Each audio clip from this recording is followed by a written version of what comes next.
স্ত্রীর অনুপ্রেরণায় ৪৪তম বিসিএসে প্রশাসন ক্যাডারে প্রথম হয়েছেন জামালপুরের ছেলে ফরহাদ হোসেন। আজকে আমার এমন একটা সুন্দর মনের স্ত্রী নাই বলে বিসিএস ক্যাডার হইতে পারছি না, তাই বাবাকে গিয়ে এই নিউজ দেখে বললাম, বাবা আমি কেন বিসিএস ক্যাডার হইতে পারতেছি না, তুমি কি বিষয়টা এখন বুঝতে পারতেছো?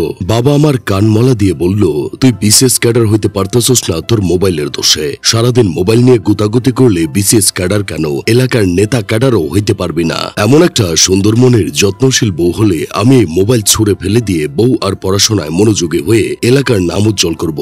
এই কথাটা আমি এখন কিভাবে আমার বাবাকে বুঝাবো ভাই? উনি তো কোনোভাবেই আমার কথা বুঝতে চাচ্ছেন না, শুধু শুধু মোবাইলের দোষ দিয়ে পার পেয়ে যাচ্ছেন। এদিকে আমার বন্ধু কেরামত আবার তার বাবা মাকেও এই সংবাদটা দেখিয়ে বিয়ে করানোর কথা বলছে। এই কথার পর কেরামত কয়েকটা জুতার বাড়ি খেয়ে ফার্মেসিতে যাচ্ছে ব্যথার ওষুধ কিনতে।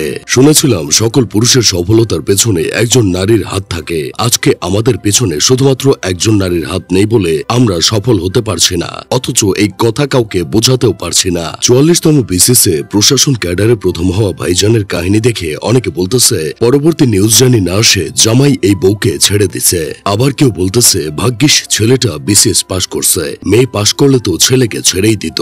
তবে মানুষের এসব চিন্তা করারও অনেক কারণ আছে। এভাবে প্রতিষ্ঠিত হওয়ার পর অনেকেই তার পুরাতন মানুষকে ভুলে গেছে, নতুনদের দিকে আকৃষ্ট হয়েছে। আবার অনেকের তো জাত চলে যায় পুরাতন মানুষ নিয়ে চললে। এই তো ১ বছর আগের ঘটনা। বিসিএস ক্যাডার হয়ে এক লোক তার স্ত্রীকে দিয়েছে ডিভোর্স। দীর্ঘ ৬ বছরের প্রেমের সম্পর্ক ছিল তাদের। এরপর দুই পরিবারের সম্মতিতে বিয়ে করছিলেন তারা, এমনকি ছেলে ছিলেন বেকার। তবে সেদিকে ভ্রুক্ষেপ না করে মেয়ের পছন্দের ভালোবাসার মানুষের হাতেই মেয়েকে তুলে দিয়েছিলেন মেয়ের বাবা। বেকার প্রেমিকের পড়াশোনার খরচও দিয়েছেন মেয়ে। ৬ বছর স্ত্রীর কাছ থেকে টাকা নিয়ে পড়াশোনা করেছেন স্বামী, পরীক্ষার ফিটাও দিয়েছে স্ত্রী। তবে সে ভালোবাসা বিয়ে বেশি দিন টেকেনি। সরকারি চাকরি পেয়ে হঠাৎ বদলে যায় তার ভালোবাসার মানুষ। পরবর্তীতে ৪৩তম বিসিএসে স্বামী পুলিশ ক্যাডারে সুপারিশপ্রাপ্ত হওয়ার পরে স্ত্রীর দরজায় কুরিয়ারে পৌঁছে দিয়েছিল ডিভোর্সের চিঠি। এই যে এই ভাইজানকে দেখছেন, উনাকে নাকি এক মেয়ে বলছিল, তুই যদি ঢাকা বিশ্ববিদ্যালয়ের চান্স পেয়ে দেখাতে পারিস তাহলে তোর বিষয়টা ভেবে দেখব।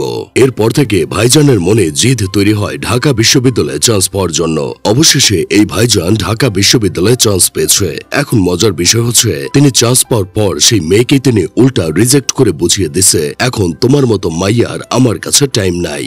এসব দেখে কেউ বলছে এই মাইয়ার জন্যই তোমার মনে জিদ উঠছিল, এই মাইয়ার জন্যই তুমি সফল হইতে পারছো, মেয়েকেই তোমার ধন্যবাদ জানানো উচিত ছিল। তবে এখন যেটা করছে সেটা ছোট লোকই। আবার কেউ বলতেছে প্রতিবাদের ভাষা এমনটাই হওয়া উচিত। এমন ঘটনা যে শুধু ছেলেদের দ্বারাই ঘটেছে এমনটা না, অনেক মেয়েও স্বামীর চেয়ে বেটার অপশন পাওয়ার জন্য স্বামীকে তালাক দিয়ে চলে গেছে। অনেক মেয়ে বেটার অপশন পেয়ে অনেক বছরের প্রেমিককে ছেড়ে দিয়েছে। এমন ঘটনা বাংলাদেশে অহরহ ঘটেছে। তবে যে থাকার সে থেকে যায়, আবার যে রাখার সে অনেক বড়লোক হলে রেখে দেয়, ফেলে দেয় না।